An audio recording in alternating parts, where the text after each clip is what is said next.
If freedom is to survive and prosper, it will require the sacrifice, the effort and the thoughtful attention of every citizen.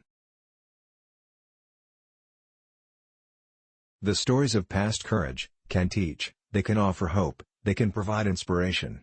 But they cannot supply courage itself. For this each man must look into his own soul. A man does what he must, in spite of personal consequences, in spite of obstacles and dangers and pressures, and that is the basis of all human morality. Let us not emphasize all on which we differ but all we have in common. Let us consider not what we fear separately but what we share together. United there is little we cannot do in a host of cooperative ventures. Divided there is little we can do, for we dare not meet a powerful challenge at odds and split asunder. My fellow Americans, ask not what your country can do for you, ask what you can do for your country.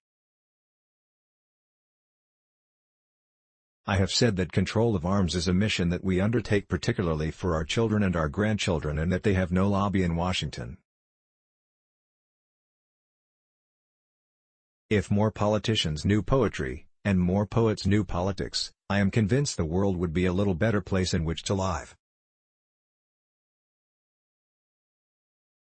For one true measure of a nation is its success in fulfilling the promise of a better life for each of its members.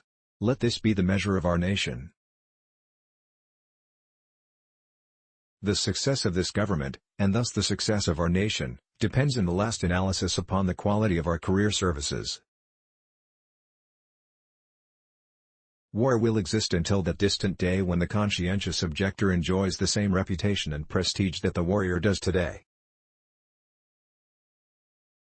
We can say with some assurance that, although children may be the victims of fate, they will not be the victims of our neglect. The life of the arts, far from being an interruption, a distraction, in the life of a nation, is very close to the center of a nation's purpose, and is a test of the quality of a nation's civilization. Let us not despair but act. Let us not seek the Republican answer or the Democratic answer but the right answer. Let us not seek to fix the blame for the past, let us accept our own responsibility for the future. We choose to go to the moon in this decade and do the other things, not because they are easy, but because they are hard.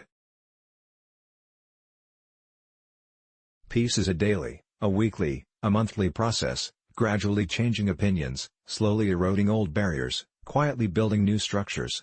And however undramatic the pursuit of peace, that pursuit must go on. So, let us not be blind to our differences but let us also direct attention to our common interests and to the means by which those differences can be resolved. When power leads man toward arrogance, poetry reminds him of his limitations. When power narrows the area of man's concern, poetry reminds him of the richness and diversity of existence. When power corrupts, poetry cleanses. A wise man will never tell a woman two things, his true feelings and his balance account. I look forward to a future in which our country will match its military strength with our moral restraint, its wealth with our wisdom, its power with our purpose.